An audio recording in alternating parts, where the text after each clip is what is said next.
السلام عليكم ورحمة الله وبركاته.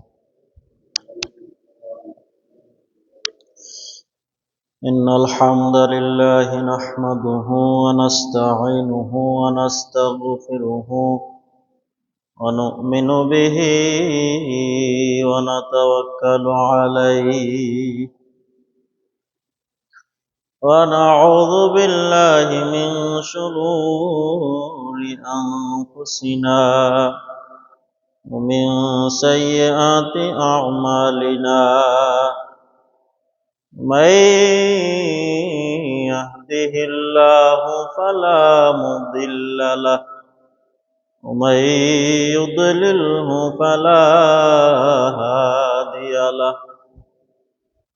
ونشهد أن لا إله إلا الله وحده لا شريك له. ونشهد أن سيدنا وسندنا ونبينا وشفيعنا وحبيبنا وطبيب روحنا محمدا عبده ورسوله صلى الله تعالى عليه وعلى آله وصحبه وبارك وسلم تسليما كثيرا الذي أرسله بالحق بشيرا ونذيرا وداعيا إلى الله بإذنه وسراجا وقمرا منيرا. فقد قال الله تبارك وتعالى في كلامه المجيد وفي فرقانه الحميد. أعوذ بالله من الشيطان الرجيم.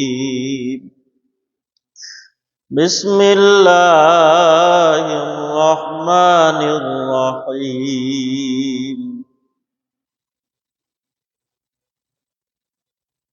يا أيها الذين آمنوا لا يسخر قوم من قوم. صدق الله العظيم. وعن أبي هريرة رضي الله تعالى عنه أنه قال رسول الله صلى الله عليه وسلم: من يؤمن بالله واليوم الآخر فليقل خيرا أو ليصمت، أو كما قال عليه الصلاة والسلام. وقال سيد الأنام صلى الله عليه وسلم في حديث آخر: كفى بالمرء كذبا أن يحدث بكل ما سمع، أو كما قال عليه الصلاة والسلام.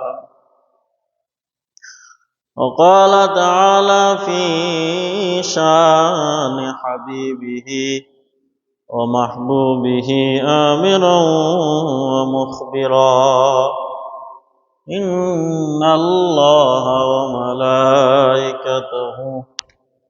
يصلون على النبي يا أيها الذين آمنوا صلوا عليه وسلموا تسليما. اللهم صل على محمد وعلى آل محمد كما صليت على إبراهيم وعلى آل إبراهيم إنك حميد مجيد.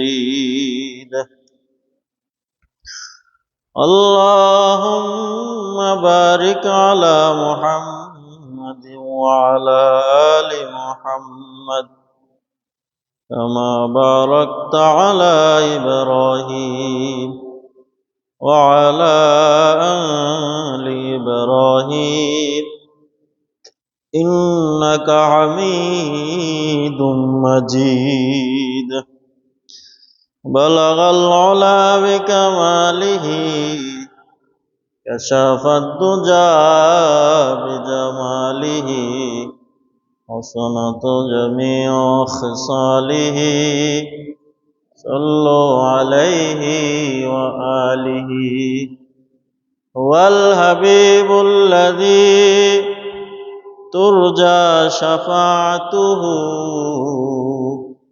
لكل حول من الأحوال مقتحم بلغ العلا بكماله كشف الدجى بجماله حسنت جميع خصاله صلوا عليه وآله وجهه كالبدر أو شمس الضحى